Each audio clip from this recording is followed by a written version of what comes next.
और इस तरह मैं हांगकांग पहुंच गया। जब हांगकांग पहुंचा तो वहाँ पर पता चला कि इमिग्रेशन की लाइन बहुत ज़्यादा लंबी थी। और जब इमिग्रेशन मैंने क्रॉस कर लिया, मुझे उन्होंने 3 महीने का वीज़ा बगैर किसी सवाल जवाब के दे दिया। उस ज़माने में हांगकांग के लिए बहुत आसान होता था पाकिस्तानी पासपोर्ट पे। तो मैं वहाँ पर इंटर हो गया और बाहर निकला तो मुझे एक चीज़ याद थी कि भाई मुझे चुंकिंग मैंशन की कोई होटल है, वहाँ रुकना है। तो मुझे पता नहीं था जाऊँ कैसे, तो मैंने कहा बस सबसे सस्ती होगी ज़ाहिर है, क्योंकि ये पता था मुझे कि यहाँ से घंटे का तकरीबन रास्ता है, तो टैक्सी में अफोर्ड नहीं कर सकता था, मेरे पास सिर्फ 50,000 येन थे। तो मैंने उसमें से 10,000 येन कैश कराए और हांगकांग डॉलर लेके मैं विंडो पे गया। मैंने जाकर उसको बोला चुंकिंग मैंशन, तो उसने मुझे पैसे बोले। ये इसका मकसद था, चुंकिंग मैंशन बहुत मशहूर है और उसका स्टॉप भी था। उसने मुझे बस स्टॉप नंबर 5 या 4 बोला और मैं वहाँ जाके बस में बैठ गया। और फिर हांगकांग एयरपोर्ट से लेके और सिटी तक का सफ़र एक हैरानकुन सफ़र था, क्योंकि आसमानों के साइज़ की बिल्डिंगें थीं, चारों तरफ रोशनी ही रोशनी थी, क्योंकि रात का टाइम था और बहुत ट्रैफिक था। और मैं तकरीबन 1 घंटे के बाद चुंकिंग मैंशन के सामने उतरा। अब मुझे ही नहीं पता था कि यहाँ चुंकिंग मैंशन कहाँ है, लेकिन जब मैं उतरा तो मैंने देखा चारों तरफ इंडियन, पाकिस्तानी, बंगाली ये लोग घूम रहे हैं। तो मैंने एक बंदे को पकड़ा, वो इंडियन था। तो मैंने कहा भाई ये चुंकिंग मैंशन का है, तो वो मुस्कुरा दिया। कहता आप चुंकिंग मैंशन के सामने तो खड़े हो, ये चुंकिंग मैंशन है। एक बहुत बड़ा फ्लैट थे, बहुत बड़े, जिसमें कोई 200-250 फ्लैट होंगे और नीचे उसके दुकानें थी। तो अब मैंने कहा कि अच्छा, तो मैंने उससे पूछा कि यहाँ सिटी ट्रैवल है? कह रहा हाँ हाँ सिटी ट्रैवल, तो आप अंदर जाओगे ना 2nd फ्लोर या 3rd फ्लोर, उसने मुझे बताया, तो उस पर चले जाओ आप एलिवेटर से, आपको लिफ्ट लेने की ज़रूरत भी नहीं है। तो सिटी वहाँ पर जो है ना चुंकिंग मैंशन में लोग 12-1 बजे तक कारोबार करते हैं।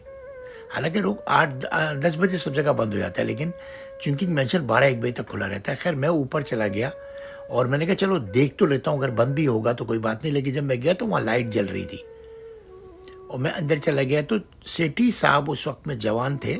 जवान से मुराद एक 41 साल 45 साल के थे और वो खुद बैठे हुए थे। खैर मैंने अपना इंट्रोडक्शन कराया, मैं जापान से आया हूँ। तो वो इस बंदे को जिसने मुझे भेजा था उसको थोड़ा बहुत जानते थे। खैर उन्होंने बड़े बहुत ही सकी टाइप के बंदे थे, जैसे खालिश पंजाबी लोग नहीं होते, ओ पुत्र गल कोई नहीं, उस तरह के थे। तो मैंने बताया कि मुझे जो है ना टिकट चाहिए और मैं जापान का यहाँ से। तो उन्होंने कैलकुलेशन किया तो वो तकरीबन पैसे बन गए 44,000 येन या ऐसे कुछ बन गए, और 2,000 येन मैं पहले खर्च कर चुका था। तो मेरे पास फिर 4,000 येन बचते थे। तो मैंने उनसे कहा कि सेठी साहब ये तो ज़्यादा है। तो मुझे कहने लगे नहीं बेटा, ये सबसे कम वाला टिकट मैंने तुझे दिया है, तो अगर तूने फ्लाइट मिस कर दी तो तू गया, फिर मैं कुछ नहीं कर सकता। मैंने कहा नहीं मैं फ़्लाइट मिस नहीं करूँगा।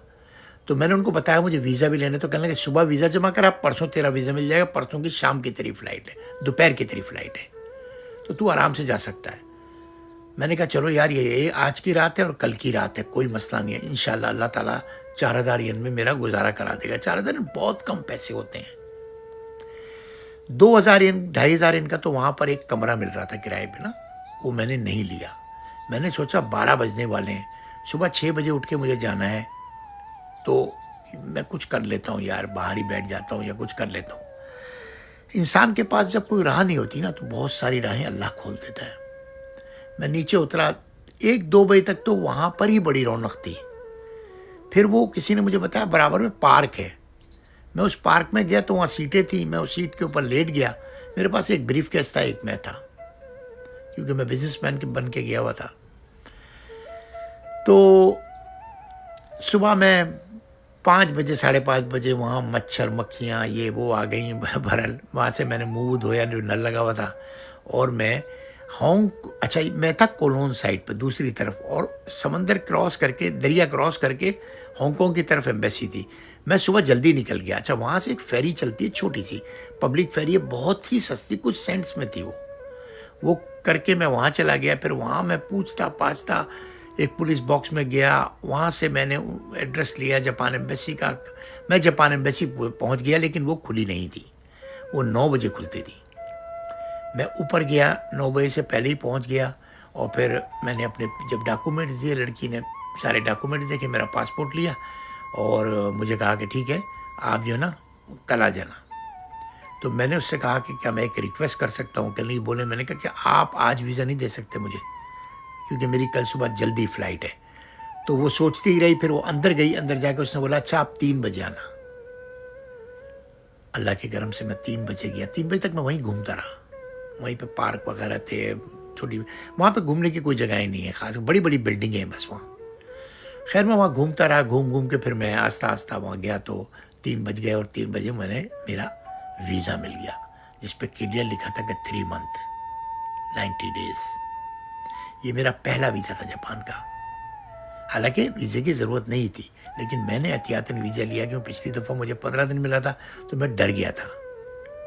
तो मैं बहरहाल ये जो पेपर दिए थे ना जिन साहब ने जिनके मैं रह रहा था, इसके भी उन्होंने पैसे लगाए थे, $400-300, और उन्होंने कहा था तुम मुझे बाद में दे देना। बस इंसान के पास राहें नहीं होती तो अल्लाह ही मदद करता है।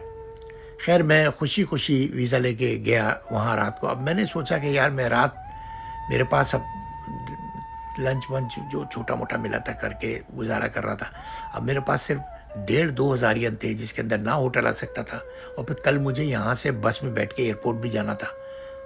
और एयरपोर्ट का भी थोड़ा सा टैक्स होता था उस वक्त में ना, एयरपोर्ट टैक्स जिसे कहते थे, वो पूरी दुनिया में था, वो भी देना था।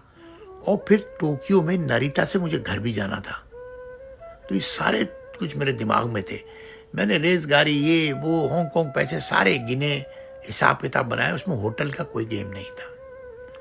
खैर मैं वही चुंकिंग मेंशन के सामने घूमता रहा। 12-1-2 बज गए, फिर सुनसान हो गया।